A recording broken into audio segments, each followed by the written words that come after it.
Free the Land, Free the land. Black August Resistance, and Black August Greetings. I'm Akinyele Umoja. I'm a member of Malcolm X Grassroots Movement, and I'm honored to introduce this panel, which will talk to you today on Revolutionary Writers. Our Detroit chapter for the last couple of years has sponsored um, some of the new books that have come out related to the new African independence movement, related to our our history of struggle. And I actually got an opportunity to participate in one of these. So we got a serious lineup of scholars this afternoon to talk to you about their new publication. It was recently I was talking to a friend, and he was saying that there was a dearth of literature out on the new African independence movement. And I said, well, that's kind of changing now. And I started listing books, including some of the books that are listed here. And so I think you will enjoy hearing from each of these authors. All of their publications are powerful publications and provide some direction, provide a lot of food for thought, provide a lot of things that even some of us who've been around for a while have learned a lot from. So, with that being said, I'm going to tell you about the lineup. We'll talk to you about some of these scholars and um, give them a chance to talk about their books, and then we will open it up for you to present whatever questions you might have, and we got some important announcements for you. So here's the lineup and the books that will be presented today. First we'll have, and they'll go in this order when it's time for them to present. First we'll have Professor Ashley Farmer, who's a associate professor of history and African American studies at the University of Texas in Austin. She is the author of, and I just want to shoot in there, she's also a graduate of Spelman, which is in Atlanta. So I just want to shout that out since I like the what the women of Spelman, with their faculty, what their students have done. So I just want to shout that out for a minute. But she's first the author of the book Remaking a Black Power. How Black Women Transformed an Era. And that was a book that really kind of made an important contribution to Black Power, which we know is an important, recently important area of study in terms of history, Africana studies, um, just how we see ourselves as a people. And so she was able to present that and present the contributions of Black women in struggle. I actually wrote a review of it, and I said it opened the way for a whole new uh, branch of scholarship as we study our people. But right now, Ashley's going to talk about today most important book that came out. I think it's one of the most important books that have come out. I can't even say I can't even say how far back, because it was an area that was ignored, but of a person who made significant contributions. But the book is Queen Mother: Black Nationalism, Reparations, and How the Untold Story of Ali Moore, and excuse me, and the Untold Story of Ali Moore. I'm gonna introduce the rest of the panel, and then we'll come back to Ashley as we introduce the rest of the panel. Behind her, we'll have Professor Ed Onaci, and I hope I pronounced that right. I've been knowing him for like 50 years, and I just found out I was pronouncing his name wrong. Ed is the, I have my old notes up here, but he's the director of Africana Studies at Ursinus College in Pennsylvania. I probably definitely butchered that. He's also a member of MXGM, the Philadelphia chapter. Free the Land, subtitle, that's a book he authored, The Republic of New Africa in the Pursuit of a Black Nation State, which again is an important book looking at the New African independence movement, particularly looks at questions like names, culture, and what impact that had on the movement. Um, Next, we'll have Professor Makungu Akinyele, my homeboy and comrade for decades.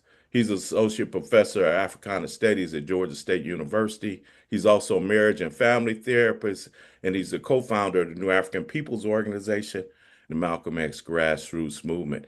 He's the author of two books last year, and he's been, it's one after the other. Some of us, we hit one and it take us about 5, 6 years to come out with another one. But he's the author last year came out with Culture, Politics, Spirituality, and Practice, a book of resistance and critical theory for disturbing times.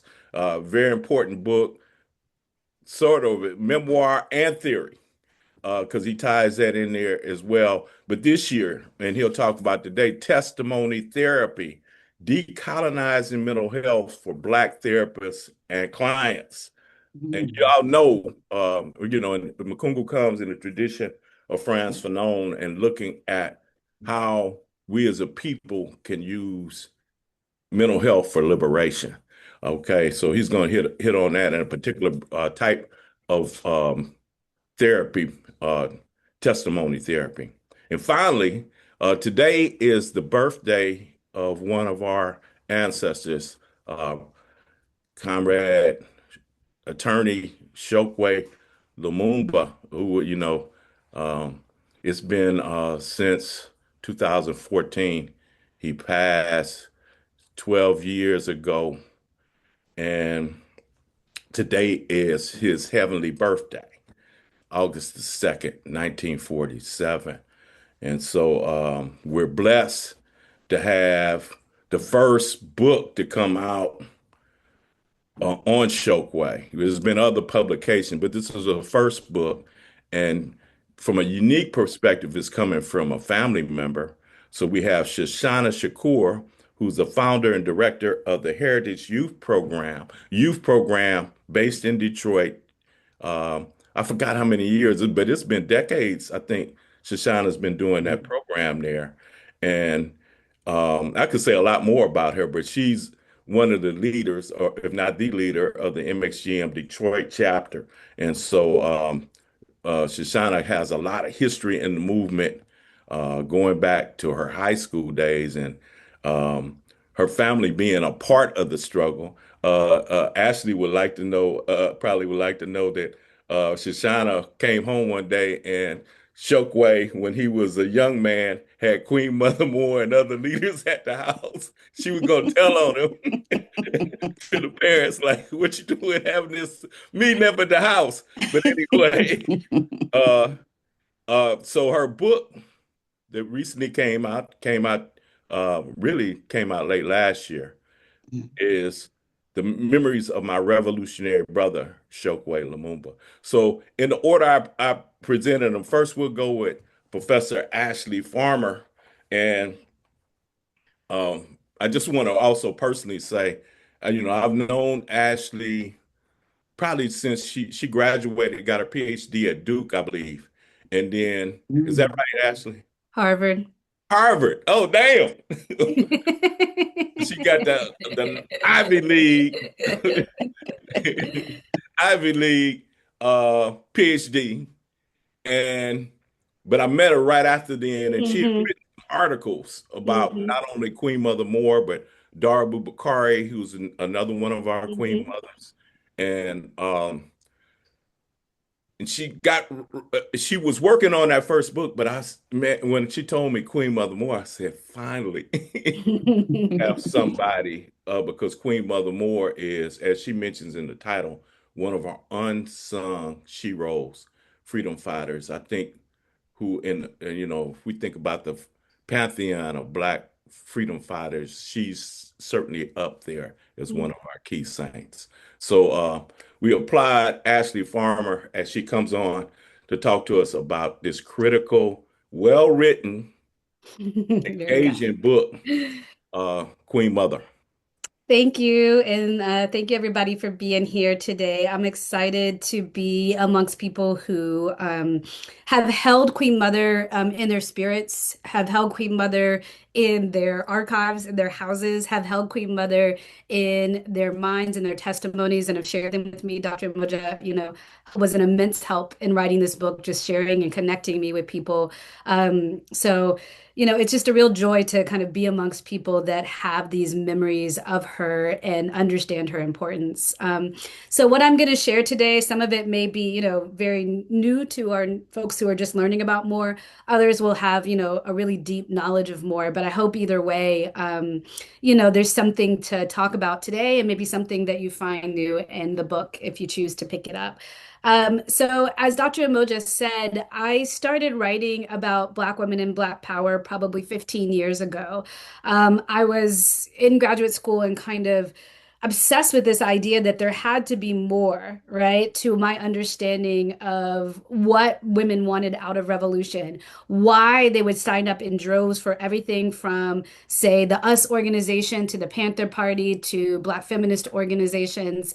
And what was it offering them? And, some of that was also selfish for me. I was looking for ways to understand the world. I was looking for communities that had different ways of living, different ways of knowing, different ways of thinking about how we get free. And over the course of writing Remaking Black Power, I talked to maybe about 40 different people, and almost everybody had a story about Queen Mother Moore. Right? Queen Mother Moore was the first person that told them about reparations. Queen Mother Moore was the one who introduced them to Marcus Garvey. They talked about the way she used to boom and kind of command and take over a stage. They talked about what a kind of the science of organizing that she put forth. And I was stunned to see that there was so little about her. And I learned in part why. Part of that is because, of course, when we are people that are trying to build futures that just are antithetical to the American nation state, you're not handled with the same level of care and attention. But it's also because she didn't leave like an archive in like the big A sense, right? There isn't somewhere where you can go and unfurl Queen Mother Moore's life, which is really amazing, right? Because Queen Mother lived from 1898 to 1997. Her life is the 20th century in Black nationalism, reparations, and freedom, right? We're talking a girl who was born in Jim Crow, Louisiana, and quite frankly was, I'll be honest, she was living her best life for a girl that could do that at that time. And then she slides down the class ladder because she's orphaned at a young age. She meets Marcus Garvey and she is transformed into a nationalist then and there. But if you're thinking about this is somebody who came of age in Marcus Garvey's UNIA and was a Garveyite then. Somebody who survived the Harlem Renaissance and the Great Depression and became an avid worker under the Black Belt thesis with the Communist Party. This is somebody who survived World War I and World War II, was one of the few open dissenters, right, in both wars. And the book talks a lot about Black, war dissent. And we talk about that a lot, say, in Vietnam, but we don't talk about those Black folks that were doing that work in World War I, World War II, who survived the civil rights movement and Black power, and all the way through having folks like Malcolm X sit at her feet, right? All the way until, the Million Man March and doing on the stage with Farrakhan. So it really is quite a life, right? But she had a third grade education, and I would describe her as someone who was thinking in motion, right? She was one of our most ardent intellectuals, but she was moving and shaking and protesting and proselytizing. So she didn't always have time to be writing down these treatises and books and etc. So then the job for me, which has been basically over the last 10 years, was to try to piece her life back together from basically the 1890s all the way to the 1990s, right? The book starts actually going back 50 years beyond that with her family. I think even if most people who are on here knew Queen Mother Moore, you probably met her in maybe her 80s. Right. So one of the things that's been really interesting is the response to people learning so much about her life before she became Queen Mother as we know her, right? The book shows her rich and very interesting childhood in Louisiana as the daughter of former slaves and Creoles. It takes you through her proselytization and her turn to Malcolm X, oh, sorry, into Marcus Garvey. It takes her through the days in Harlem. It takes you through her groups, her nationalist groups, like the Universal Association of Ethiopian Women, an incredible Black nationalist group that she created with Dara Bubakari and other former Garveyites. And they were circulating things like a plan for a Black nation in the late 1950s and early 1960s, before the rise of the Republic of New Africa, which she was also there for, right? And helped birth. It takes you through her more quiet moments, right? One of the things that we don't often talk about with our freedom fighters in general, but certainly not with our Black women freedom fighters, is what was it like to be a woman, to be a lover, to be a mother, right? In the midst of trying to put really a movement on your back and be the mother of a movement. So in the book, I talk about candidly where she struggled to, make good on her commitments to the revolution and make good on her commitments to her family members. You get insight into, the moments when she felt she lost her way in terms of her ideological commitments, and what that did to her. You get to learn a lot about her organizing community, which is full of incredible Black women, from, like I said, Dara Bubakari to her sisters, to women like Ella Baker, women like Rosa Parks, surprisingly, right?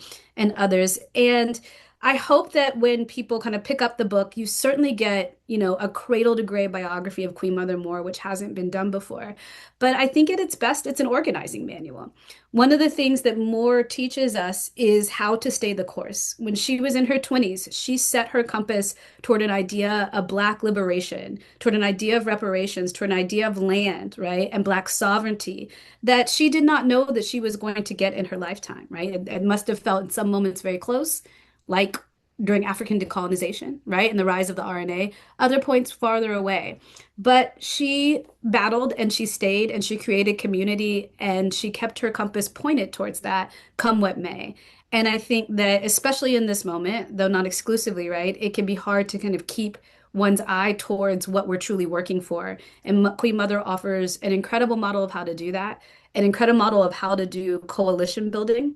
One of my favorite stories, that I was told was about how, she would say, so people would sometimes be confused about why she was working with a certain group, for example. And she would say, well, we're trying to get to D. This group gets us with A, so we work with them. Then we move to the group that gets us to B, right? And then we move to the group that gets us to C.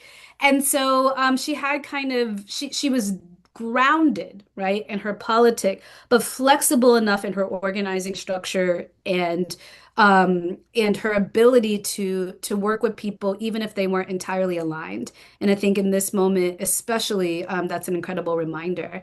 And then I hope also it's just a testament to a life well lived and to the serious but incredibly important work of capturing these women's lives in particular, even when people say it can't be done, and even when people say, there's not enough, or even when people question how you're doing it.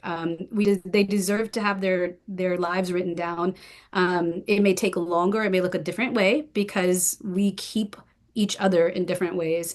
But it's a well-worn and well worth it project. So maybe I will stop there so others can speak, and then we can do some Q&A later if other folks have questions. Much appreciated, Ashley. And actually, I have a question already. I've read the book, but man, and I learned so much. And Queen Mother is somebody I met when I was 18. So to get all these facts that I didn't know about her, it just blew me away, and I just have to salute you on the amount of research and the way you put it together. Brother Kimber from our Detroit chapter put links in the book, links in the chat, excuse me, of how you can acquire each book. So go on and get each one of these books, and make sure you study. Part of Black August is study. That's the most important thing that George Jackson and those did back in the 1970s, late 60s, 1970s. So I encourage you to do that. Next, and applause to Sister Farmer for not only writing the book, but joining us here today. You have an opportunity to ask her questions later on. So prepare your questions. Next, we're going to have Ed Onaci, from who wrote the book Free the Land. Free the Land, and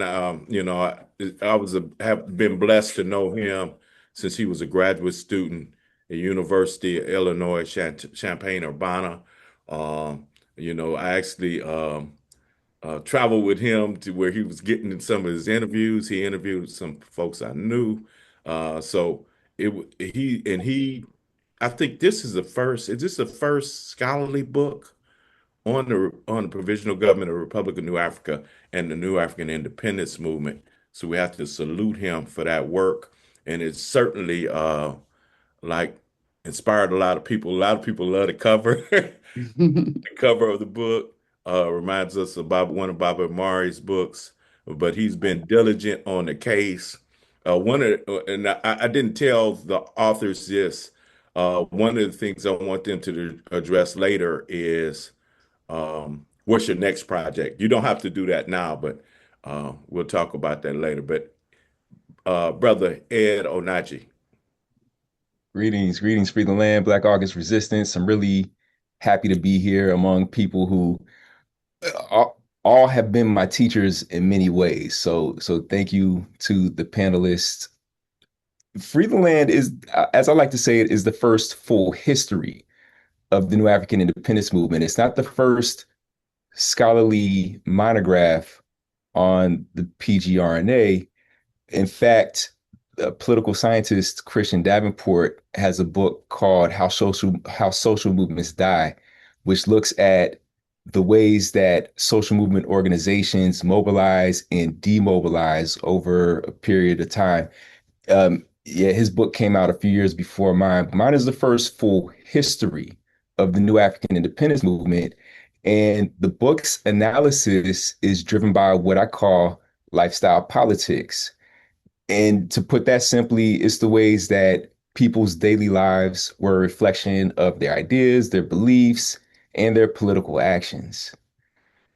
I further break that down throughout the book into things like name choices, looking at people's personal names, how they apply their ideas about what it means to be New African to the names of organizations, to places, things of that nature. I also look at the lived experience of being New African. That's like the essence of lifestyle politics. And I devote quite a bit of time to looking at that from when people were children through adulthood when they're active in the movement. And happy to say I got to interview a couple people on this panel. I also look at state repression. And that's important. That's very important because when we're thinking about how people live according to their participation in a social movement, there's internal factors and external factors. And those external factors, especially when people are promoting New African Revolution, right, things of that nature, territorial nationalism, those external factors are significant. As one of the elders who I interviewed and then got to know and now just considered to be one of my babas likes to tell me very regularly, people had no idea what the state was capable of. And that's something that I was able to explore in the book. And just as a hint, something that I'm going to continue to explore moving forward. That's the cliffhanger right there. We'll talk about that more later. But even beyond that, as we know, because we're here right now, the state did not destroy the New African Independence Movement. And people were able to take the knowledge that they gained, the experiences that they accumulated, the interactions, the relationships that they developed over time, and were able to use that to evolve the movement into what it has become. In no small part because of organizations, the creation of organizations like the African People's Organization, by founding the National Coalition of Blacks for Reparations in America, by creating a mass association, Malcolm X Grassroots Movement, by using, this is one of my favorite parts, because this is how I learned about all this in the first place, creating things like the Black August hip hop movement that put some of my favorite artists, took some of my favorite artists to places like Cuba, to South Africa, so that they could interact with people who had experienced various political and revolutionary struggles in a variety of contexts and help them become better people, better artists, and really help to strengthen some of the bridges between the United States music scene and music scene in other places. And so that's one of my favorite parts of the book is I get to talk about how, hey, this thing isn't over yet. People are still living this. They're still doing it. The book began, I talked about Black August hip hop. It began, I didn't realize when I learned about Black August hip hop that that was connected to the New African Independence Movement, because I learned about that when I was an undergrad studying land-based movements, right? Decolonization on the continent of Africa, looking at civil rights and Black power in the US, trying to better grasp the decolonization and other movements happening in the Caribbean and Latin America, things of that nature, and realizing that all of them had in common this idea of land, of if power is overwhelmingly based on the control of land. And when I was one day reading about the Black Panther Party and looking at this letter that Huey P. Newton wrote to Robert F. Williams, and he mentioned Republic of New Africa, I was like, oh, what's that? Where in Africa is that movement? I've not heard of that one. Only to find out, because I was also confused. I knew who Robert Williams was by that point, but I was confused. Like, what's Robert Williams have to do with this?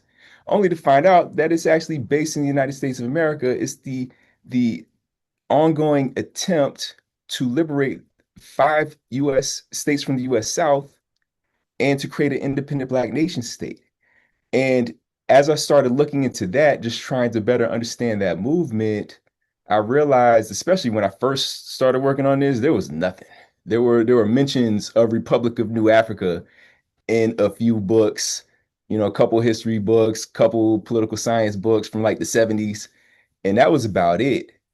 And as a young scholar who had very good guidance from also a phenomenal scholar, and because I was able to build with people like Baba Makungu, Baba AK, I realized that that was a viable project. And I realized that in order to carry out the project, I had to get creative and not try to rely only on traditional archives. Something that, by the way, Dr. Ashley Farmer has written about, right? About archives and things of that nature. Just saying, you might want to look it up. And it became a project that gave me so much, gave me personally so much more than I could have imagined, because it allowed me to sit at the feet of my elders and learn. And that's something that I hope that people gain from the book. This is a project where those of us who were not alive in the 60s and 70s, who came of age maybe in the 80s, 90s, early 2000s, we can sit at the feet of our elders and learn and figure out how to apply the lessons that they gained through their hard-earned experience and apply it to what is happening right now and into the future.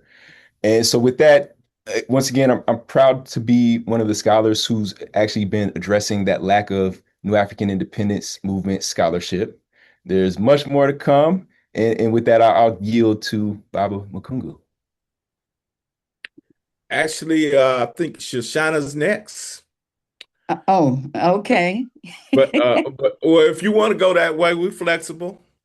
Shoshana, you want Makungu to go first? Yes, I would Okay. love for him to go first. I Sante. think his middle name is Tayati, which means ready. I know he's I know he's ready. And as I said earlier, Makungu Akinyele and I go way, way, way back.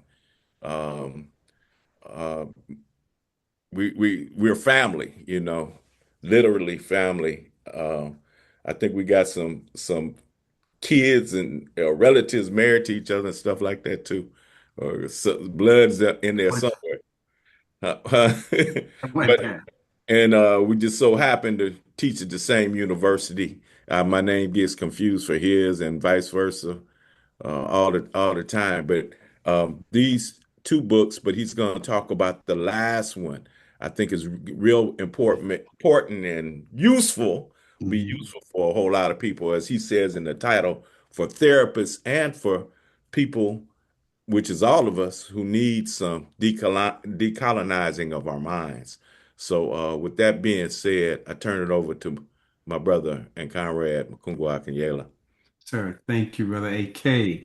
Freeland, everybody. It's good to be here with this prestigious panel. Sister Ashley, excited about your book. Like AK, we met Queen Mother about the same time. Had no idea that we were sitting at the foot of greatness. So really appreciate the work that you've done. Um, Testimony therapy, decolonizing mental health for Black therapists and clients. A lot of folk may know who know me that my career path has always been in mental health. As AK says, I'm a licensed family therapist, and I was influenced to come into therapy, to become a therapist, because in my first semester at university, joining the movement, I was introduced to Frantz Fanon, um, and reading The Wretched of the Earth. And I was really fascinated by those last couple of chapters in Fanon's book, in which he's basically taking his clinical notes and showing how colonialism impacts both the colonized and the colonizer. He talks about what he calls colonial warfare mental disorders. And that really stuck with me to the point that over time, as I continued my education, I moved into this field always with Fanon in mind. Consequently, in the 20th century, um, this idea of decolonizing or has become a metaphor that's being used broadly in the mental health field, but it's just that, a metaphor, right? And so at the heart of this book, uh, testimony therapy, decolonizing mental health for Black therapists and clients, I want to first center the idea of colonization as a real thing.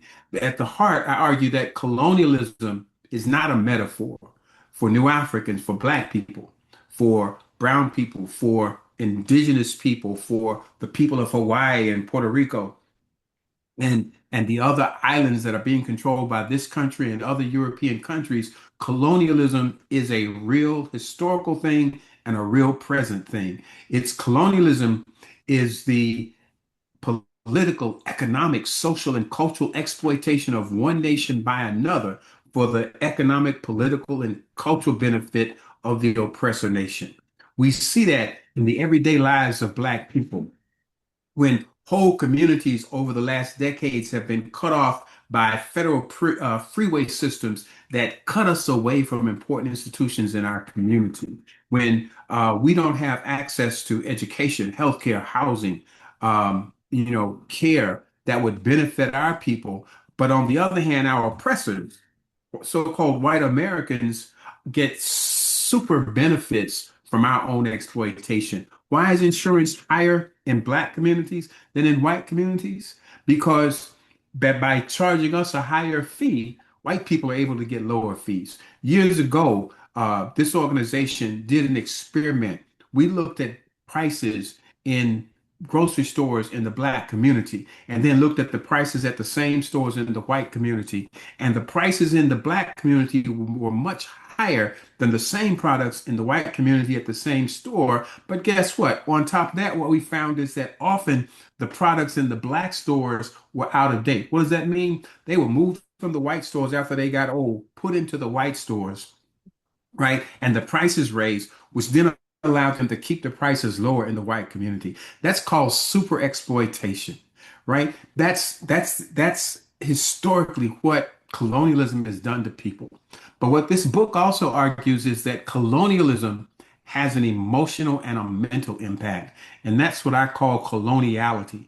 Coloniality is the experience of colonialism in the hearts and minds of the colonized. Um, In chapter 6 of my book, I have a chapter called Repaying and Repairing Our Souls, which links the relationship of the reparations movement as a mental health question. And I raised the argument that we mental health workers have a role to play in reparations by allowing our people to tell the story of our experience and then codifying those stories so that they become the evidence for the need and the demand for reparations. And so we can tie the question of mental health directly to the political question of colonization. Now, at the heart of this, I argue that, first of all, any mental health work, any mental health approach, anything concerned with the mental health of Africans, new Africans inside the United States, has to be culturally centered. It has to be centered in the history, the metaphors, the emotions, the understandings of culture of our own people. Otherwise, we're continuing the colonizations of our people, even with mental health practices. When we take the alienated and alien practices of our colonizers, of our oppressors, and then try to apply them directly to our people without consideration of our own histories, our own cultures, our own ways of being, or even thinking about what have been the practices of healing that our own ancestors had from us, we continue the colonization of our people. That's where testimony therapy comes in. Testimony therapy, first of all, assumes that the way we human beings make sense of our lives is through the stories that we tell about ourselves. We understand things by telling stories, right? All of these writers have basically told stories about our history. That helps us make sense. We human beings do that normally and naturally, right?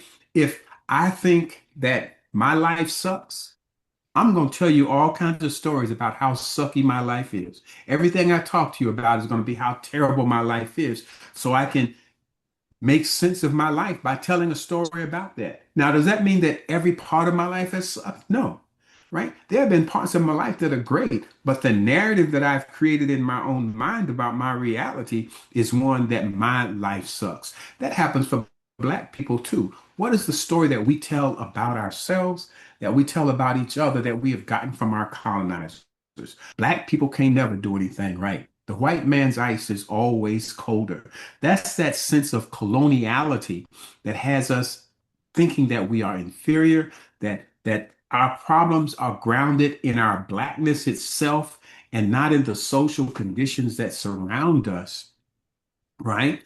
And so in testimony therapy, my work is to help people tell stories and create the testimony about their lives that they would want told about them. Those of you who are church folk know about testifying. You know that a testimony always starts with a doom and gloom story, right? It always starts with how bad your life was until the Lord came by, right? It starts in doom and gloom and it moves up to victorious moments in our lives, which is the testimony of how we got over. But the important thing about that, in terms of understanding, testifying, and testimony, is that our testimonies are never about us alone. Testimonies are socially constructed stories that are constructed in a community context. That's the problem with traditional Western psychology. It assumes that our work is just us by ourselves, our individualistic selves, whereas an African-centered approach to mental health would assume that it's the community that heals us. When we give a testimony, it's the call and also the response in Black orality that makes the story make sense. It's not just what the storyteller says, it's how the witness witnesses that story and gives them feedback. That's the work of a healer, to give feedback, to give response to the story that's being told, to reflect for the storyteller, right? To help them look for beyond the doom and gloom, to look for the goodness in their story, the victorious moments, to help that person identify those moments. And as a community, to find a story that makes sense in a victorious way. We can do that as a collective community. Oftentimes, when we're in our individualistic and alienated self, we're telling stories about doom and gloom, about how bad it is for Black people. And we overlook those moments of self-agency, of victorious moments, those times when we have actually won, right? And to see those winning moments as significant and to see how we can use those winning moments to learn how to win even more. That happens both collectively, but it also happens personally. It can happen in the therapy room. Another section of my book, in the last chapter, it's called "A Hundred Flowers Blooming, the Future of Decolonization." That becomes important because even in the mental health world, it becomes politically important that we understand that we have a nationalist responsibility, a responsibility for ourselves as a nation, as a people, but also when it comes to decolonization, there's also an international project. There are other colonized people who have, guess what? Just like people like myself have been creating practices of mental health for the liberation of Africans inside the United States. Our brothers and sisters in Australia, in Hawaii, in Latin America, in Africa have also been creating culturally centered approaches to mental health that allow people to tell their own victorious stories. And so, in that last chapter, "A Hundred Flowers Blooming, the Future of Decolonization," I interview mental health workers, therapists from these other nations, from Australia, from Colombia, from Zimbabwe, from South Africa, um, who have very similar experiences and practices of mental health, where they have grounded their approaches to mental health in the liberatory cultures of their own people, the histories of their own people. And I ask them to tell the stories of their work. And we pull all that together to show that we are not alone. We are not by ourselves. We're not the only people who understand that liberation is not just political, social, economic, it's also emotional and mental. That if we don't free our minds from our colonizers, our bodies can never truly be free.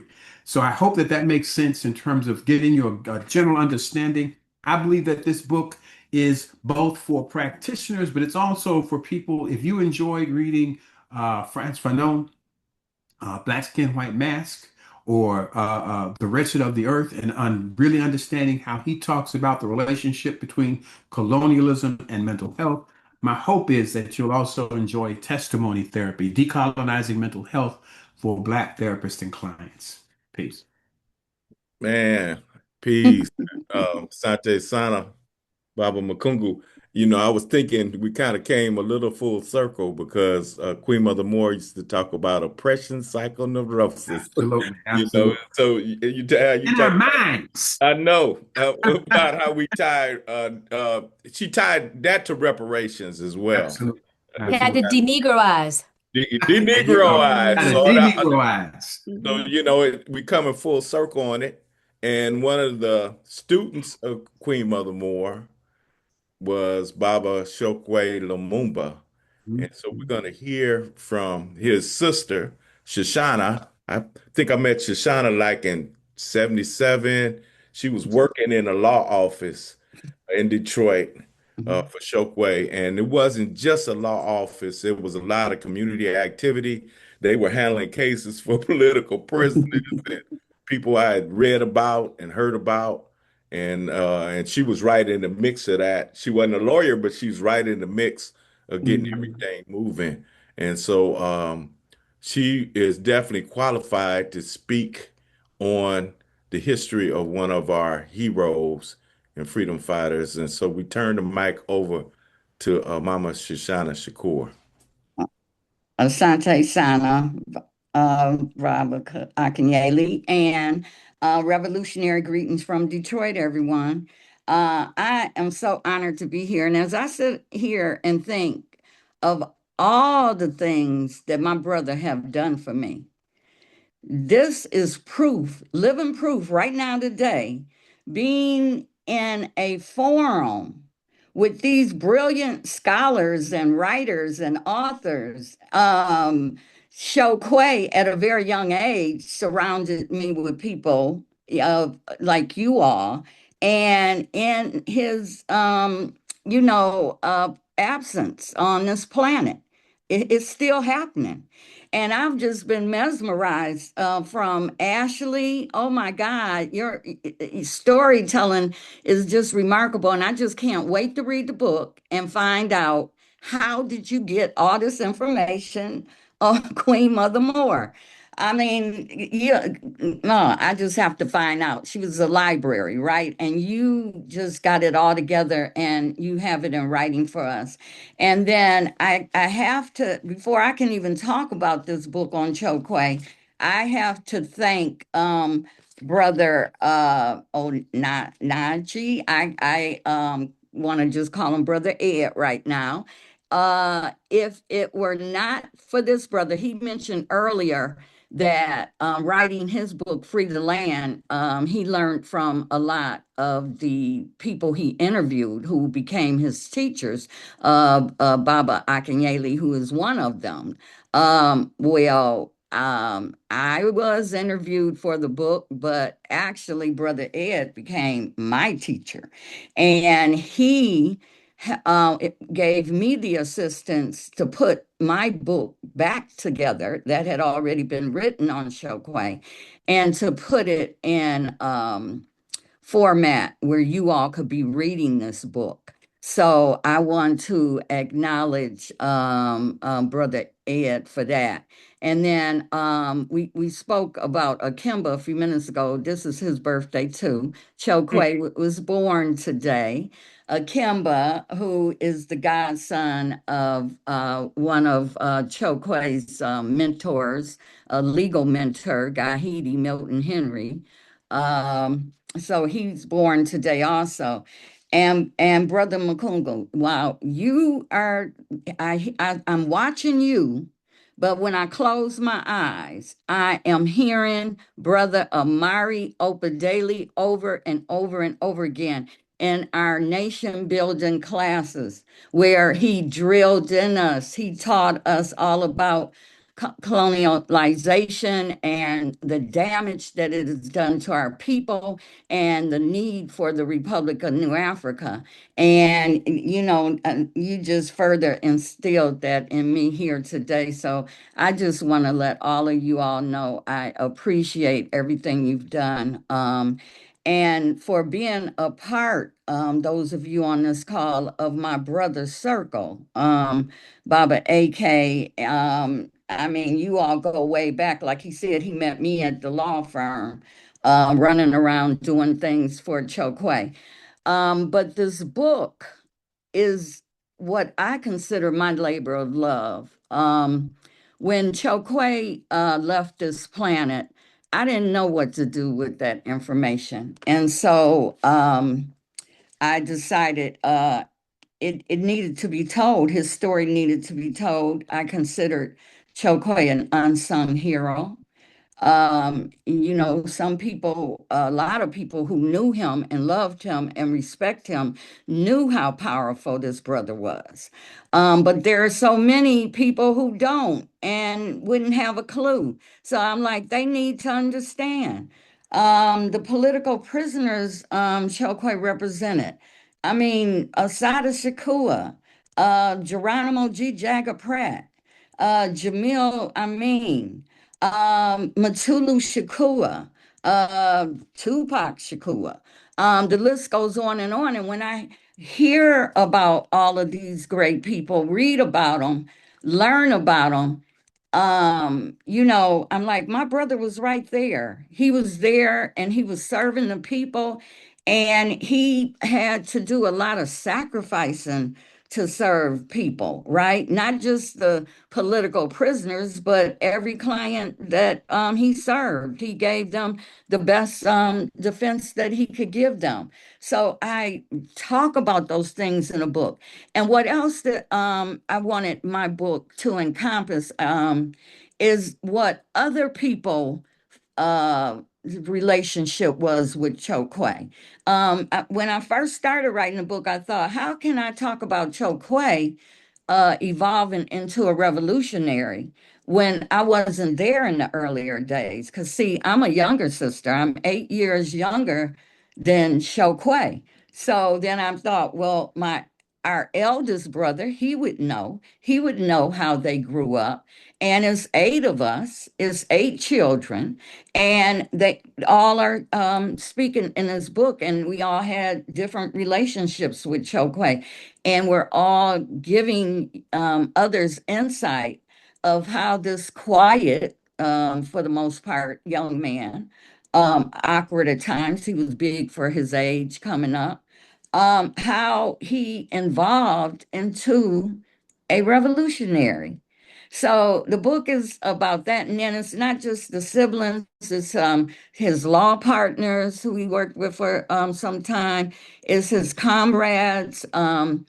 Oh my God, so many people have gone since writing the book. We have Akinyele Umoja, a beautiful warrior and brother. Baba Bilal Sunni Ali, writing about Chokwe in the book. I mean, it's just so much. And the book is about Chokwe's life is not a biography, it's a memoir. And it's a collective memoirs. And I'm gonna just end with this. Baba AK wanted to tell you all about when I came home. I was in middle school actually, and there was one young sister in particular who wore an afro, unlike most of the students, and she was talking about this group called the Republic of New Africa. And you know that it was interesting. She was bringing in newspaper articles about this group. And I said, well, you know, it sounds kind of strange. And the students were kind of making fun of it, like, you know, go to 5 states and all of this. Who wants to do that? And next thing, unknowns to me, my eldest brother, Archie, Reggie, I call him in the book, and Chokwe, were we were at our family home, and they had a gathering while my parents were out of town. And there were this group of what I call the collective people in the living room. Some of them were wearing Brogan shoes and leopard skin jackets or blue jean jackets with leopard skin. Some of them were wearing African clothes. Some of them were wearing just regular suits. And I'm like, I told my sister Atari, he's a little older than me. I said, look at them people. Who are them people? And I didn't know who them people were, but they looked pretty strange to me. And I found out that the only one of those people that I knew was Chaka Fuller. And I talk about Chaka Fuller, a warrior who lost his life in the struggle, and a very good friend of my eldest brother. But yes, Ashley, Queen Mother Moore was in that room. Robert Williams, the president, first president of the Republic of New Africa, was in that room. The Opa Daily brothers were in their room. All those people I came to learn later. But read that chapter in my book, because that chapter is called Join the RNA. Are You Crazy? And I'm going to leave it at that, Baba AK. I was too busy laughing. Definitely salute Shoshana on writing this book on her brother, you know, our comrade, some our hero. I had a minor legal thing he had to rush to my defense on one time, but I won't talk about that here. We'll save that for later. But Okay. man, so and as I mentioned earlier, all these authors' book Akimba has put in the chat, and make sure not only you look at these books for your own reading, but share this information with others. Get them as gifts. You know, literacy for our people right now, particularly our youth, is being challenged, and so we can't lose that. I mean, we have to think of other mediums to educate and to share as well. But at the same time, literacy is something that, we talk about the vote. Our ancestors struggled to get literacy, and so if we lose that, we lose some of our power. There's This is an opportunity for folks to ask questions. I know Professor Farmer will have to leave soon, and so we want to kind of start off if you have questions for Professor Farmer. I have one, and Professor Farmer, one thing I didn't know, I found out in the book that was kind of powerful for me because it kind of changed how I saw the genealogy of this movement. You talked about in there that Queen Mother Moore and Sister Dara had a document in the 50s, I believe, early 60s maybe, on creating a Black nation. This precedes, as you mentioned, the PGRNA being formed. So I think for many on the call, as we do our what do you call it, political education and stuff, this is I think, important point. Do you know if that document is available, or can you give us some more information on that? Yeah, absolutely. So, Queen Mother Moore, you have to remember, her life before even about the 1950s was years spent in the Garvey movement, followed by decades spent in the Communist Party, right? Yeah. And one of the reasons that she was drawn to the Communist Party was because of its Black Belt thesis, right? The idea that Black people were a nation within a nation and had the right to secede from the United States. And we have just a few kind of interviews of Moore. And one of the main ones, and this is something folks can find actually at the Schlesinger Library at Harvard University. It is digitized, the transcript is digitized and available. It's about 80 pages, so it's a lengthy interview. So a real chance to dive into more in her own words. She talks about how she viewed the Communist Party as, and this is her word she uses, as a vehicle, right? They were talking about the things that Garvey was talking about. They were talking about nationalism. They were talking about land. And this was a vehicle through which for her to kind of think through that a little more. So in the 20s and 30s and 40s, she's in the Communist Party. By the 1950s, it's time to get out of Dodge. It's the height of McCarthyism. Homegirl has not lied one bit. She's in the May Day parades, right? She's everywhere, right? And literally, if you look at like the House and Un-American Activity rolls, people are being questioned and they're saying, "Do you know Audley Moore? Have you organized with Audley Moore?" Right? To be near her, to know her in that time is a threat. So she goes back to New Orleans with her sisters, and there she reconnects with Garveyites like Dara Bubakari and others who were still organizing down there that whole time they hadn't left, right? And they form a group called the Universal Association of Ethiopian Women, right? And that's a signal, right? Garveyites unite, we're back in business down here. And that group was pretty phenomenal. By day, these Black women were saving people from the electric chair in Angola. We're making sure Black women had enough to eat. We're charging white men who were assaulting Black women. But then while you were at one of these, events, they would talk to you about all this stuff that was happening. And then they might send you something that's called a draft independent for an independent republic, a draft document for independent Black republic, right? This is a document that I have from somebody gave me, but it's also reprinted in her FBI file. So the feds were there and got a copy. They were selling it for $1 anytime you went. So I want you to imagine it's 1958, 1959, right? And when you come to hear about how you're going to free a Black man from Angola or something else, she's like, cool, cool, cool. And also, maybe you should just secede from the nation. And so this document was circulating at least among Black Garveyites and Black radical folks in New Orleans in the late 1950s, early 1960s. And she and others claim that, she had that in mind and brought that when she was going to the Republic of New Africa. And so part of the reason she was so excited was that she felt like this thing that she had been kind of percolating around for years was going to come to fruition there. To plagiarize from your first book, it's another example of how Black women transformed an era. Mm-hmm. So we got to give them that credit and Mm-hmm. them Mm-hmm. and that information. Mm-hmm. Now, here's a question that was asked to the panel from someone by the name of Jewel B. And at Professor Farmer, maybe you could start on it since I know you got to go. Mhm. It Jules says, I observed that quite a lot of Black organizers have a negative connotation with Black nationalism. Mm. Some see it as xenophobic or imperialist somehow. Are these negative feelings new to the Black organization space? Where do you think these notions come from? And how do we change the narrative?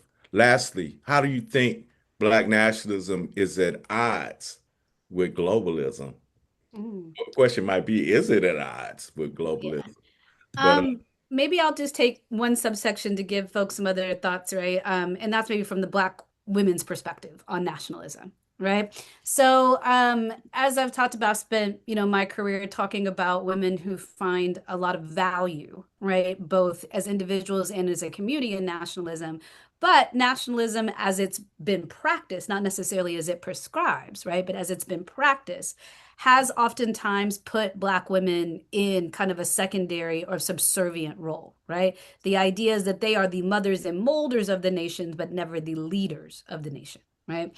And envisioning an understanding of a separate Black nation where Black women we reassert, right? That kind of colonial mentality of women being subservient is something that has not appealed or been a large spread critique of Black women, right? I don't necessarily think that nationalism calls for that, right? But how people express it sometimes does that. And so that may be some of what you're picking up on there. And I'll let others answer maybe other parts of that question. so you want me to repeat the question? I got it. Okay. Yeah, one of the things, just to build on what Dr. Farmer has shared, in the early into the mid 1970s, in addition to some of the organizations and individuals expressing extreme patriarchal views, right? There were also debates occurring about the value of nationalism versus the value of some form, right? Depending on who you're talking to, some form of Marxism, socialism, communism, however they were articulating it. And based on what I've read and based on conversations I've had with a few people who were participating in those conversations, and sometimes beefs, let's just be clear, that also played a role in people.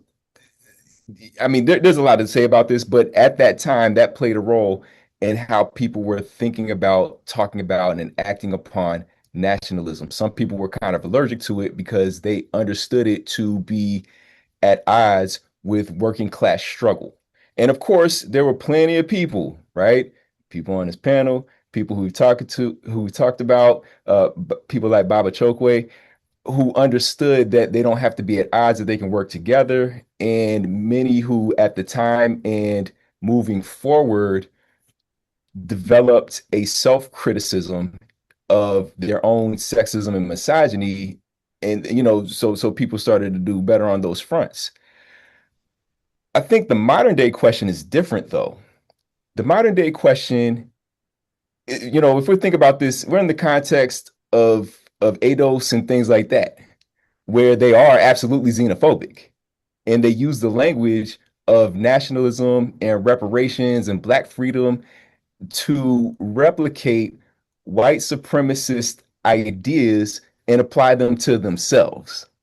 And I think at the current moment, that's where a lot of it comes from, is because people are literally out there saying, I don't care about Haitians, right? I'm American, right? Mhm. Without understanding that actually your fate is tied to what's happening in Haiti right now and has been since 1804. Mhm. Since before then, but we'll just say 1804.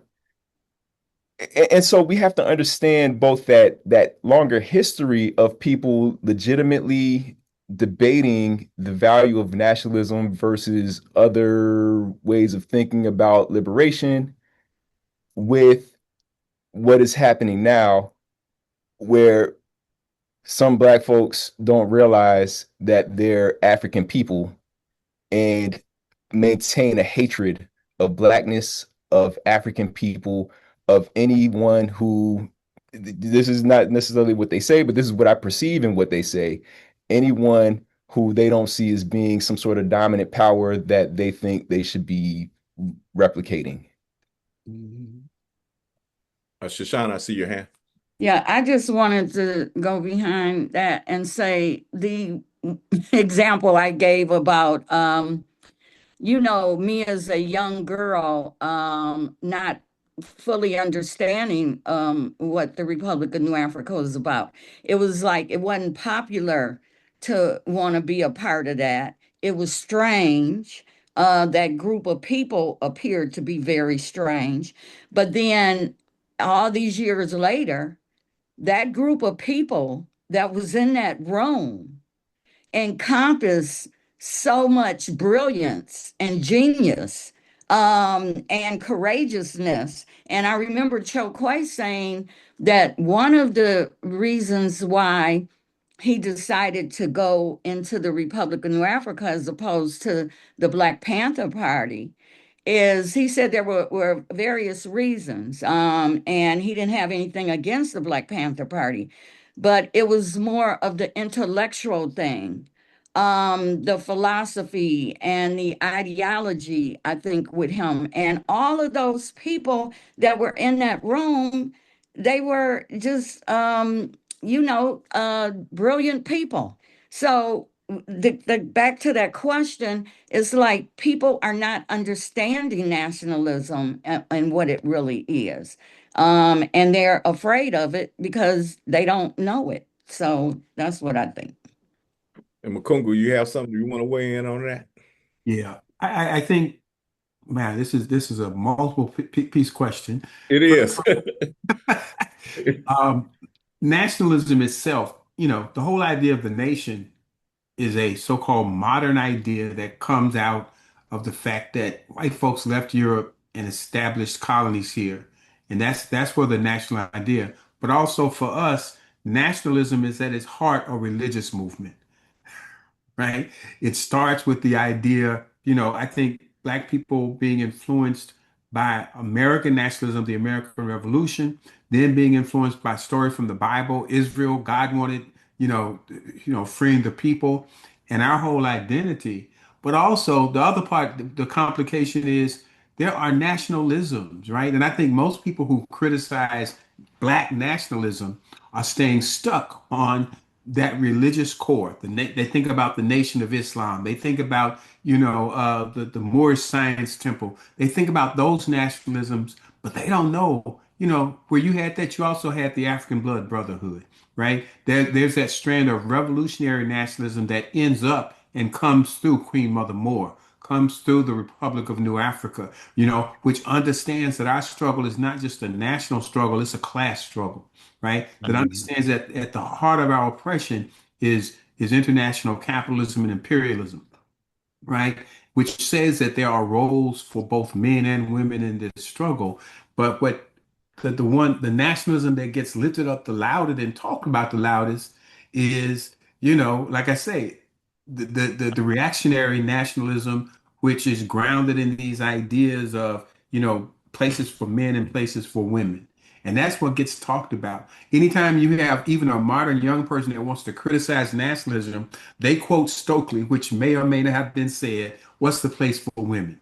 Prom, right? That's supposed to be a quote from Stokely, and that becomes the whole definition for Black nationalism for everybody. But nobody talks about that there was nobody brave enough to stand up against Queen Mother, right? There's nobody that talks about, right, for instance, the things that we saw, Afeni Shakur standing up in a conference of the African People's Party and challenging men on their sexism, right? And, people like Afeni Shakur, people like Asada. That's nationalism, but it's revolutionary nationalism. And every movement has had revolutionary and reactionary nationalism, right? Where you had Mao, you also had Chiang Kai-shek, right? And the Kuomintang, right? And so, but we have to give ourselves as a people the same benefit of the doubt that we give other cultural movements and national movements, that you can have multiple expressions of one tendency, right? And so that means that we've got to have a critical analysis and not just this kind of myopic analysis that says we're either all good or all bad on a subject. I don't know if that makes sense. It Mhm. does. It does pretty good. And I also think of even amongst revolutionary nationalists, a lot of black women challenged us. So my thinking Mhm. today is a lot different than and Makungu knows me, Absolutely. so I can't lie. But than it was in 1972 Absolutely. because of women, some whose names were not famous, like a Shaki Benta, the Black Workers for Justice back in the day Mhm. challenged us. But let me see. We don't have. I know Ashley doesn't have a lot of time, so I want to ask this. Let her start on this question. Go around. There's one here particularly available asking Ed a question, so I'll come back to that. But uh, Professor Julian Hill, known by many of us as Brother Moose, he asked, "What unsung freedom fighter hasn't been talked about?" Or he actually says, "Who was another under theorized freedom fighter that you feel like someone needs to write about, or better yet, is Mm. writing about?" So let's start with Professor Farmer. Mine's gonna be May Mallory. Mm. And we're starting to talk more about her. But Mallory was born in Macon, Georgia, migrated up to Harlem, and started as somebody who was kind of had a nationalist sensibility, even I think before she had the community to do so. She came onto many people's lives across the nation on the front page of the New York Times when she filed a suit against the Board of Education in New York for her daughter to go whatever school they wanted, right? But what's key about that is that she talks about that suit she filed after Brown v. Board, she says it didn't have anything with wanting her daughter to sit next to white folks. She could care less, right? She just wanted her daughter to have the same opportunities as everybody else, right? After that, she gets involved. She starts joining Julia Mayfield. She starts corresponding with Robert F. Williams. She's perhaps most known for going down to Monroe to help Robert F. Williams host the Freedom Fighters, right, in 1961, and getting caught up in, basically a frame up by the local police there. And that is when Williams goes to Cuba and she goes underground. And Mm. she's underground for 6 weeks. There's literally wanted posters. This is 10 years before Angela Davis, right? There's wanted posters of Mallory in post offices and airplanes. And that only kind of hardens her nationalism and makes her more of a freedom fighter. She is a part of the Republic of New Africa, right? She goes abroad to Tanzania and organizes there. She comes back home to Harlem and organizes until her death. So and she's a political prisoner. They put her on trial, right? She is one of our famed Black women political prisoners that we don't talk about.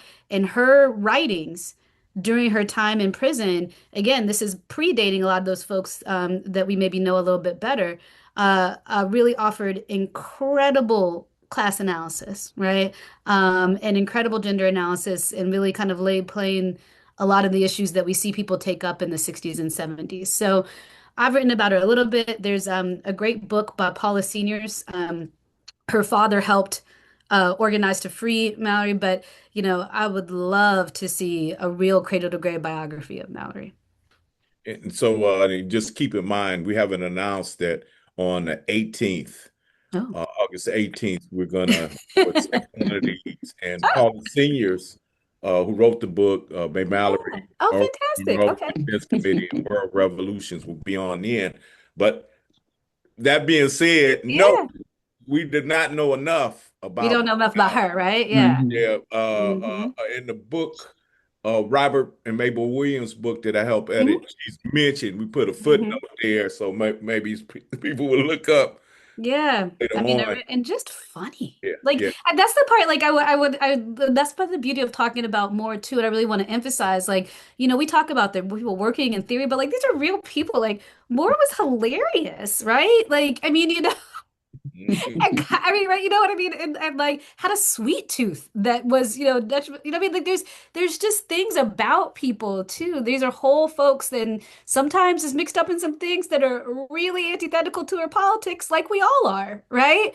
And it's because you're human. We all got We contradictions. all got contradictions, right? Like she really liked Right. nice things. And so I just say it to say, I think that that's also an important part too when we bring these freedom fighters back in the fold as whole people, who, like I said, who loved, who laughed, who had contradictions. All of that is an important part of it. But May Mauer is particularly funny. And I just want to, I know you got to Oh, leave. yes, I do. Y'all got me chatting over here, and it's time. No. But I just want I got all hype. to salute you on this work. I know Yes. our organizations had Yes. you on earlier this summer. Yes. So I just want to thank you for being willing to come back, Yeah. Of and much course. success on this book and whatever you got coming Yes. up. Yes. Thank you for letting me be in community with y'all, and I hope we'll see each other all soon. Most definitely. All right. Most. Thank you. So I want to ask the rest of the panel this question. Uh, Let me see. Who want to go first? Who Uh, want? I'll go first because I, Okay. I, I Your am answer serious. already in there. I saw it. With all of these brilliant books out on all these brilliant people, I mean, Queen Mother, Ed's book started off with Free the Land, and then you and Ineb Edison, Robert Williams, and Mabel Williams. I believe we have a beautiful sister, Asha Bandela, that's working on Sekou Odinga's book, I believe. Okay, but and then the book on Chokwe and I'm leaving out some books right now, but I can't believe there is not a book out on Amari Opadele, the first president, of the Republic of New Africa. And actually, I shared, Second after Rob. huh? Rob's the first. Oh, I'm sorry. Okay, that's right. Second president. Thank you. I know Ed and I talked about one of the problems I had in this journey on the book, where one editor wanted to take this whole section out on Amari Opadele. And I, stood firm, like, no, what are you talking about? There may not be a book on Chokwe Lumumba if there were not Omari Opadele, at least not this kind of book, right? So anyway, Dr. Omari, I called him Brother Omari. He, mentored Chokwe, as well as a lot of other young people coming up in the New African Liberation Movement.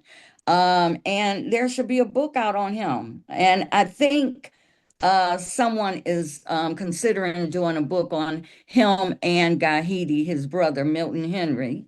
Okay, by the way, the us Detroiters know that it was Gahidi who brought Malcolm X to Detroit, not once, but twice. Malcolm, his speech on Message to the Grassroots, as well as Ballad of the Bullet at the historic King Solomon Church. So, yeah, both of those brothers definitely should have a book, but Amari, yeah, that would be my choice. And actually, Gaidi brought him a third that when they do the last message, I think it's like a week before Malcolm's assassinated. No, okay, And, see? and had it was an entrepreneur had the company that put it on a record. You know, Oh, I think right, it's Afro right. American Broadcasting, something like that. You're right. Yeah, You're not right. Bobby Murray needs a separate biography. He's well written himself, though. right, right. But That's it true. doesn't. The one book, Free the Land, kind of tells his story, but it starts kind of late. We need to know, how did he grow up? What is just the story about the family would be fascinating because Mhm. it's not just them. They had a brother, Lawrence Henry, who was a significant photographer, had a lot of the photos classic photos of Malcolm we have come from Lawrence Henry. He went down to the South and took pictures of the deacons and things of that nature. I was trying to find some of them for my book. I couldn't, you know what I mean? Uh, Hmm. but it's a fascinating family. Right. Uh, what would you say on that, Ed? I love and hate this question because my knee-jerk reaction is everybody, right? My short list, though, I just wrote down a short list so I wouldn't talk too long. I would love to see books on Bilal and Fulani Sunni Ali, Mhm. Nahanda Abiodun, Mm, Baba Hannibal Tyrus Efreek, mm. as well as Hakima and Tamu Kanyama. Okay. And I wanted to end with them because thank you for mentioning the next one on August 18th. Mama Tamu wrote a very important book called 1148 Lewis Street. Hmm. And we will just so happen to be talking about that book on August 18th. So just hopefully make more cliffhangers, making people want to come back. And what's special about that is her granddaughter, because Mama Tamu was one of our recent ancestors, but her granddaughter will be talking about the book. Her granddaughter, Ebony Kenyama Jackson. So Hmm. struggle continues. Baba Makungu.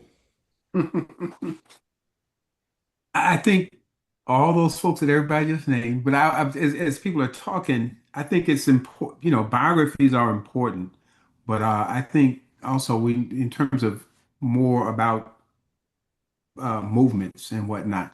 Um, I think the person that pops up. I agree with Brother Ed. I think something on Nahanda, particularly tying Nahanda, who is the mother of the Black August hip hop movement, right? And really is the one that introduced hip hop to Cuba, right?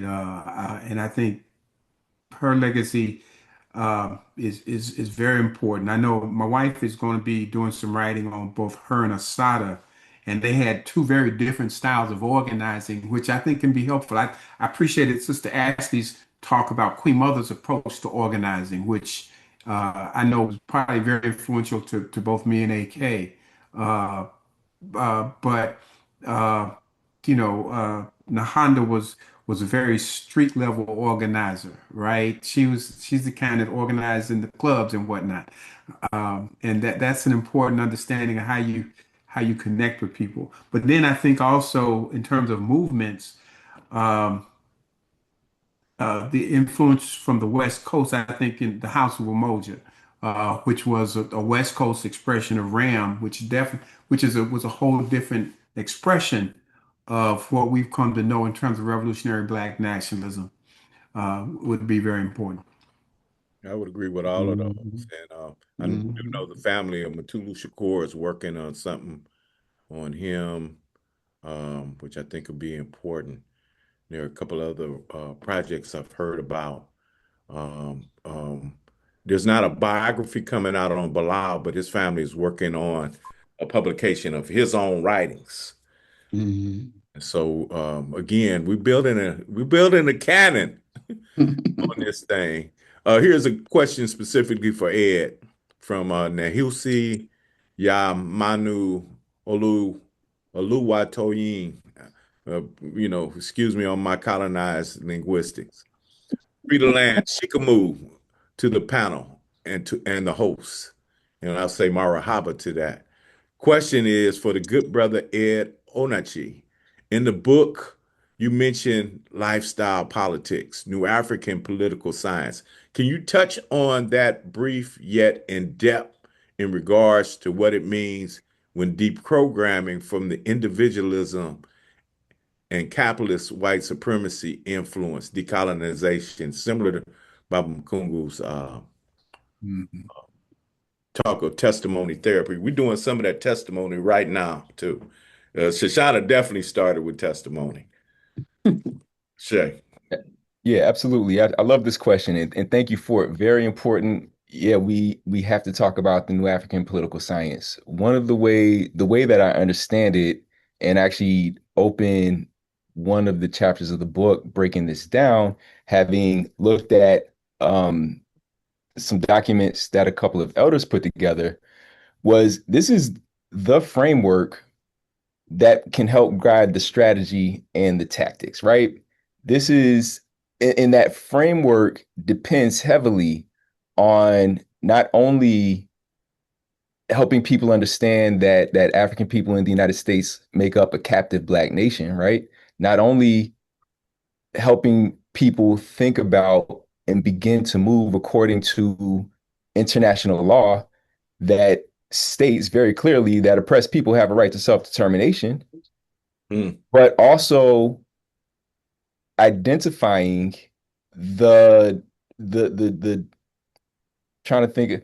I'm trying to use some Baba Makungu words, but I haven't read the book yet, so I don't have the language yet. So correct me if I'm saying this incorrectly, but also acknowledging that even revolutionary Black folks have to struggle with mental decolonization, and that in order to be a truly free people, right, folks have got to deprogram, and that deprogramming includes thinking about and well rethinking and addressing the influences of white supremacy, capitalism, individualism, things of that nature. And one of the points that is really clear within the New African Political Science is that personal transformation is absolutely critical. And personal transformation occurs when it's within movement, when it's within the collective, when it's within a struggle for national liberation. And one of the things that I hope when people read that they see some tension with, because we all deal with this, is collectives are made up of individual people, but does that mean that people have to be individualistic, right? And again, I hope that that's the tension that people see. That's something that I feel like New African Political Science tried to help people deal with. And one of the ways that they dealt with it, and three people who are with us now can talk about this, is through stuff like nation building classes, where people learned about the history of Black people in the United States, the history of the continent of Africa, colonization, decolonization efforts, things things of that nature. But also they studied what I saw referred to as, white supremacist nation states as well. Like, you can't ignore those. What is there to learn from them, the good, bad, the ugly? And by knowing these things and studying them critically, people could then move collectively toward creating something better for themselves, as which would be the Republic of New Africa. And I hope that was brief but in depth enough, right? Makungu, I think they had a little bit of your expertise in there. Did you want to add anything on that? Yeah. I'm trying to get the first part of that question though. Let me pull it up Yeah, again for myself. It asks about life. Ed mentioned lifestyle politics and how that might deal with. You did talk about that, but if I just want to know if you want to yeah, answer that. yeah. I think probably, one of the things that, again, using Fanon, that Fanon talks about, that mental health problems show up in us colonized people as alienation. Mm, What capitalism does, it separates us, first of all, from ourselves. We're not even in touch with our own bodies. We're so busy running around, we're disconnected. So, you know, we get sick, particularly brothers. We stay sick for months and years and don't know it until we go to the doctor and it's already stage 4 or whatever, right? Because we're alienated from our bodies. But alienation is not just from ourselves, we get alienated from each other. Our relationships with other Black people are not one-to-one relationships like normal human beings. It's one, the white man, and the other, right? Even the way we talk about each other. You know that brother, he kind of mm, dark, but he cute, right? Or you know that sister, she kind of stupid for a light-skinned girl. She got good hair and everything, right? So there's always the other that's in between our relationships. We're alienated from each other in terms of our relationships. We also, though, get alienated from the larger society and even from nature, right? I want everybody to think about when was the last time you just took a walk barefoot in the grass, right? And it gets to the point we call it that's old hippie shit. But no, our ancestors understood how important it is for us to notice birds singing and to notice grass and to notice trees and to notice the elements, right, that we are a part of. That's holism from an African condition. But what capitalism does is it alienates us and separates us from all that. And with all that alienation, personal alienation, intersocial alienation, alienation from the larger society and from nature, it's hard to feel like a whole person. That's at the source of our madness, right? And so a part of that movement that Ed talks about, right, where we actually start to redefine and rebuild what culture means for us, being really intentional to understand that we are not them, right? That's a part of how we build a national identity. What is distinct about being an African from being a European? Unfortunately, sometimes even in so-called progressive movements these days, we adopt white people's ways of being things, right? Individualistic anarchist ways of being as opposed to communal African ways of being, right? Which says that we have a responsibility for each other and a connection to each other, right? That's a part of the cultural revolution. That's also a part of building a national liberation revolution. I appreciate it. I'm gonna ask y'all one last question to each of you, and then I know we have some important announcements since we're at the top of Black August, and there's some other things. I know Shoshana has an announcement, and I'm gonna ask Yomo to come back on and give us an announcement. But what's next in terms of you, in terms of um, the scholarship that there was somebody who put in the comments supreme scholarship. So, so I'm just kind of honored to be a part of a group who's producing such work.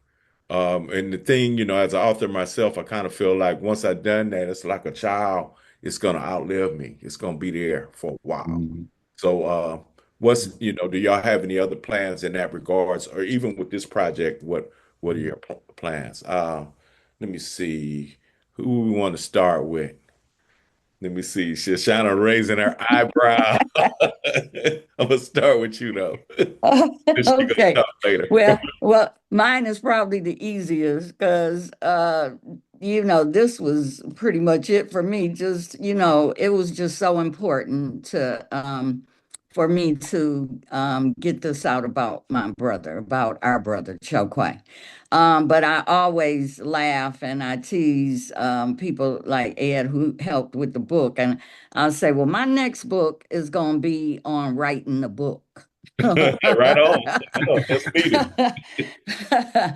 The impediments and I know Baba Malik Yakini from Detroit is out there, Yeah, I sent. uh, a brilliant warrior who has his book coming out soon. And Malik and I, he always want me to tell the story about, what evolved in writing this book. And I'm not ready to do that yet for a number of reasons, but there were numerous huge impediments and obstacles and from places that we wouldn't expect them to come from. But yeah, so I'm gonna write a book about writing a book. And let me say this, with your book in particular, um, I'm gonna ask. I see, people in the audience think about organizing events around all of these books. So, even if it's just, I know when my book came out, my son organized an event with just a couple of his friends, and so, Mhm. to for me to talk to them about the book, and you could use one of these platforms, Zoom or whatever, or if you live in the city. But if you can have them invited to your place and faith community, your institution, think about trying to do that and figure out how it could get done. If you're part of clubs or people who read books, Mm-hmm. let's make sure we want to encourage literacy Mm-hmm. and we want to encourage spread this information. Shushanna. I just want to add one thing to thank you for that. Appreciate that, Bobby AK. But Malik is one of the people who have been helping me in Detroit. Verbena, she's on the call. I think she's someone else who have helped me. Childhood friend Valerie. Just so many people have helped as well as my family members. And let me say this, Chokwe taught me a long time ago, in organizing for the Republic of New Africa, when he would go and deliver a presentation or a speech. And he would be so involved and so, and it may be 15 people that were there, you know, and then I would go somewhere where there's 200 or 300 people that he's presenting in front of. And it was the same type of energy, and excitement and everything for him. And he taught me that it doesn't matter. You treat everyone the same. You do your best. He did that with his law cases. And I talk about that in the book, how he represented his pro bono free clients the same way somebody had dropped a $5,000, $10,000 detainer, Um, so what I'm saying about this book is that I have been doing quite a few book talks. And oh my God, there have been 15 people showing up at one. The book launch was amazing. So many people came out. But what I'm finding in every book talk I do, my objective for writing this book is slowly but surely being met. Because in that intimate group of people, I have other people who just take over telling stories about Chokwe. And there are other people who are asking questions about Chokwe. And then I have some people who have been to every one of the book talks and they continuously come back. So that's what I'm really proud of. And I am going to continue on. All right. So we're going to support you in that. Ed, I know we talked about some of what you got coming up next. So what we got coming next from Professor Ed Onaci? Yeah, I'm looking at, Onachi, I mean, excuse me. I'm sorry. Onachi, I mean. Oh, yeah, yeah, yeah. It's all good. It's all good. I'm looking at the self-defense and security cultures of various organizations and, trying to build on the fantastic work of one Akinyele Umoja's We Will Shoot Back, right? And other really important texts that get into things like the Deacons for Defense. There's so much more. There's so much more throughout the United States of America that gives us really important lessons based on the different locations. And so I'm working on that research right now.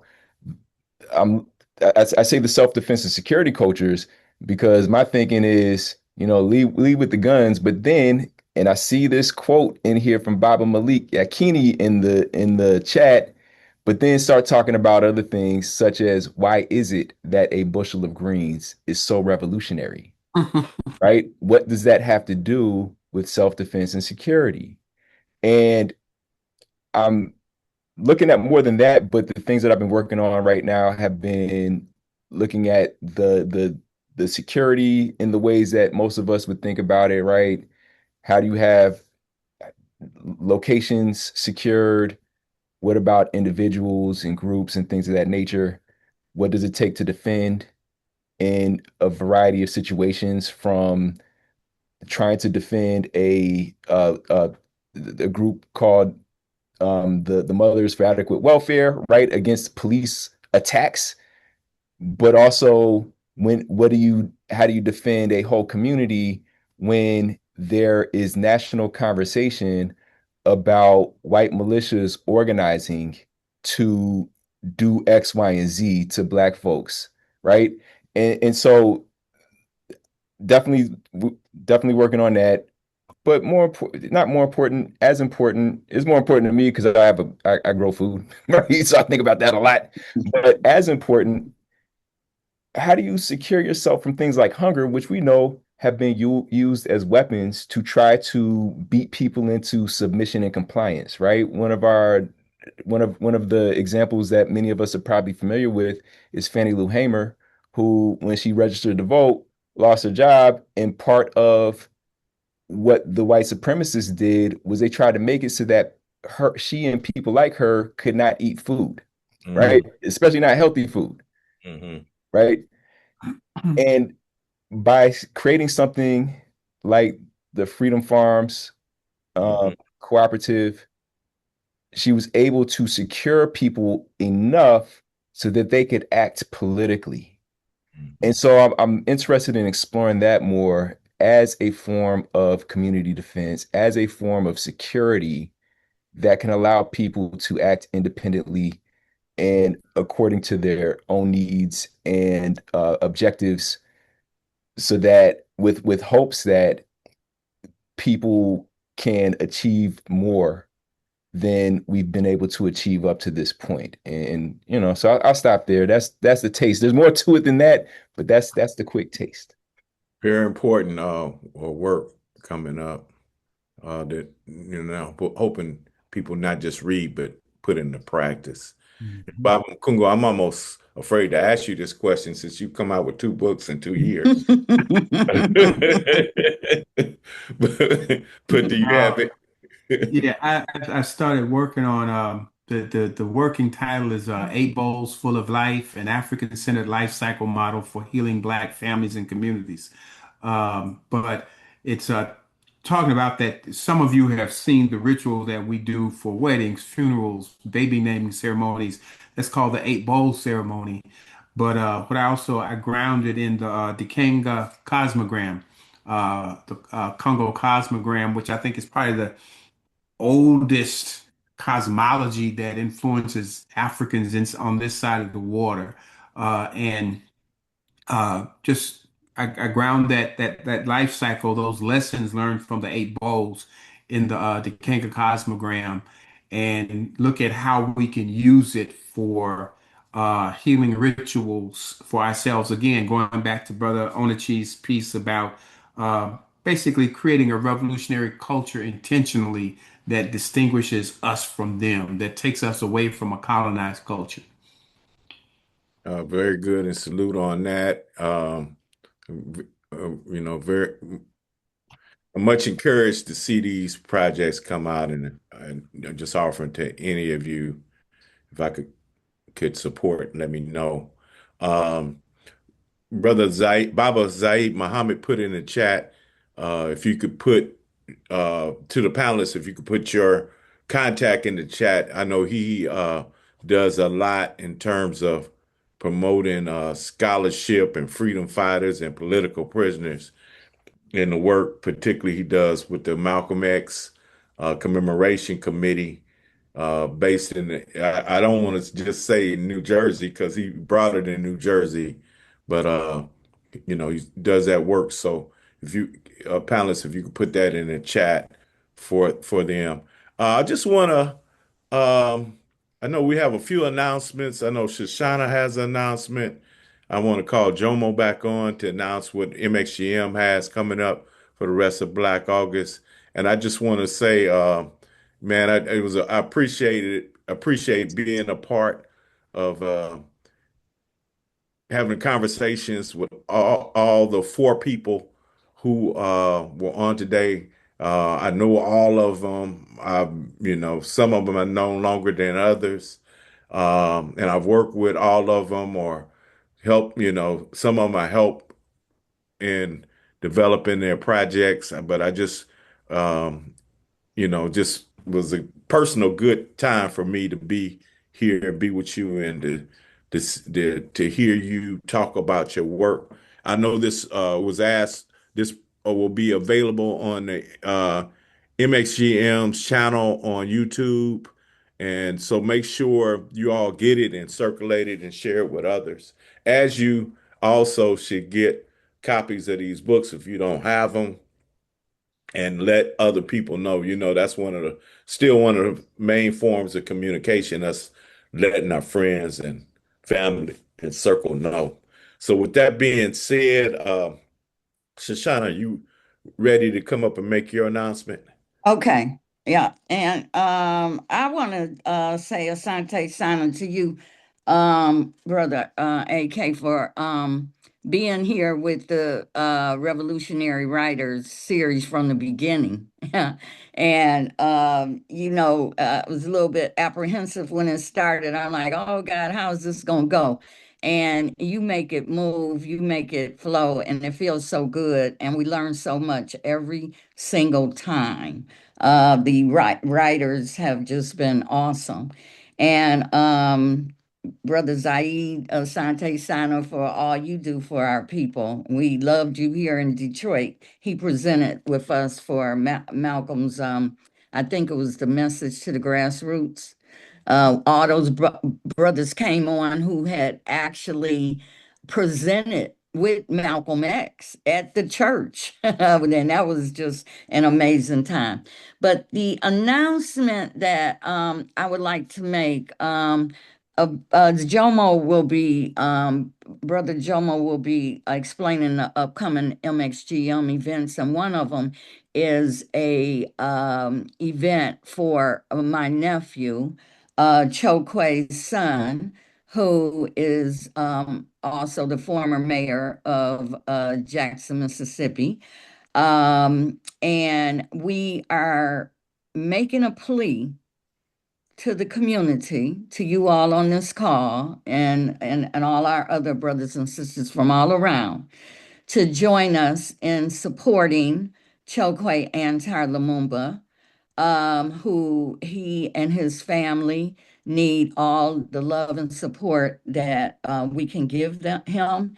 And I'm speaking about the recent legal case that he has experienced, where he has a sentencing date coming up in October 15th.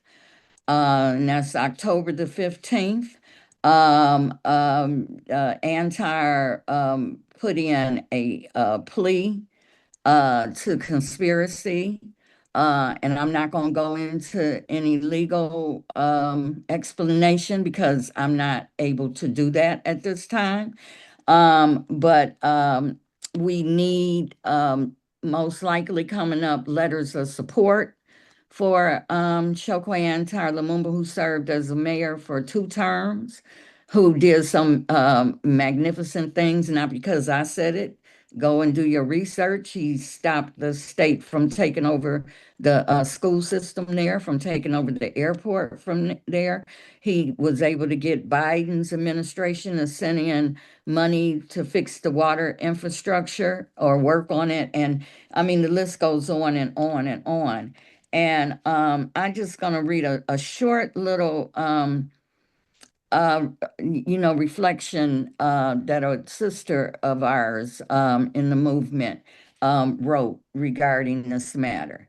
She said, "Here is where we correctly and principally exercise self-determination and refuse to let our oppressors force us to abandon our friends and comrades, proudly standing with the Lumumba family. As James Baldwin told Angela Davis, if they come for you in the morning, they'll come for me at noon." Paraphrasing, but the point is made. And this was remarks made by Jeribu Hill. So I'm asking you all to please join us. Jomo will give you the details of the upcoming fundraiser that we're going to hold for Chokwe Antar's family. Also, if you contact me, I put my number in the chat. I think Akimba is gone, so he's not able to put the fundraising information for the attorneys. There's still monies, fees that are owed to help with Chokwe Antar's case. But appreciate you all listening to me. Appreciate everybody taking time out their day to be with us. And Asante Sana. But thanks for that announcement. More will be said on this as we come up to his sentencing date, which is in October. Um, Let me see. So, Jomo, you out there? Free the land, Black August Resistance. Black August Resistance. All right, beautiful panel, good, amazing, Kazi. And now I got to go read everybody's book and read some people's books twice over. Love the panel. I'm just gonna quickly share the rest of our 2026 program. So we've kicked it off today with our Real Talk. We got a political education doubleheader today. So we'll be closing out our Shushanna Shakur Summer School this evening at 7 p.m. with the lecture Liberate Assata delivered by Dr. Patrice Douglas. And then Monday, the Assata Secure School closes for real, with Assata carried on remembering political prisoners and political prisoners exiles. This will serve as our launch program for our 2026 Black August programming, and it'll feature many Black MXGM grassroots organizers Monifa Bendelli and Hel Thomas, Darasia Shelby, and Dr. Nicholas Brady, as well as moderated by our own Makani Temba. And then Monday, we're back here on the 17th, as Mama Shoshana talked about, from 5 to 7 with the Revolutionary Sons and Daughters Support the Son of a Revolutionary. So that is the program in support of Antar. And then on Tuesday, the next day, on RNA 11 Day, we're back for Real Talk with Revolutionary Writers Part 4. This time, Brother O and Baba AK will switch seats. And then they'll be joined by Nkichi, Orsami Burton, Makungu, you're not on there again. And we talked about Paula Sr. with May Mallory, and that'll be Tuesday, August 18th from 7 to 8:30 p.m. And then there is the links there, all found there. And then our last one will be on Tuesday, the 25th, around martial arts and New African Liberation work. The connection between the two. We haven't come up with a cute workshop name for it yet, so hold on tight for that. But that'll be on Tuesday, August 25th from 7 to 8:30. And then, as Baba Kwame has hinted in the chat, there's more to come as we try to also put together some things towards the end of the month to look at the work that has happened out of the Durham and our human rights work there. So I will drop the link here in the chat so folks can stay up to date on what we were going to be up to there. And we look forward to seeing some folks tonight and then other folks on Monday and then throughout the rest of the month. And just a little bit more on that thing that was mentioned about Durban is we know that in I guess it was 2001 World Conference Against Work or Racism, the world community minus Israel and the U.S. empire declared the transatlantic slave trade, I hate to use that term, ma'afa, as a crime against humanity. And so, and other things. And so, our comrades in December 12th movement, who were key parts of that, along with the National Black United Front, have been called for national days of education and action around just educating because, we, as Baba Makungu talked about in testimony therapy, we sometimes have victories and if nobody talks about them, then we think ain't nothing happening. We ain't done nothing. So we want to talk about that victory and see how that could be built upon. So I think local communities are going to be doing some stuff around that, and we're going to announce at least from Atlanta what happens, and then what we could broadcast other places. I saw Mama Shoshana had her hand up as well. Oh, okay. I was trying to type, but Jomo, I apologize. I didn't correct the final Mama Tamu's granddaughter is going to be present, and the other author won't be there, right? Ed, Uh, he never responded. confirmed, right, right. Who was that, by the way? Oh, this is Dr. Burton. Oh, okay, Errol Yeah, Simon. and that's via email because I've just Mhm. been too busy. Right. I should have Right. texted him. No, So and that's Jomo, that's my fault. You did ask me to review that. So yeah. But thank you for everything you did for us today, and giving the announcements too. Yeah, salute to Jomo for doing that and holding us up in this, and salute to the panel, and salute to you for signing on. Make sure you keep apprised of those other events and share with your networks. With that being said, we want to close out. Uh, Again, let your motto be resistance. Month of Black August, but keep those principles going throughout the year. We say free the land, and keep the movement going, keep it moving. I share Freedom, Ashe, free the land. land.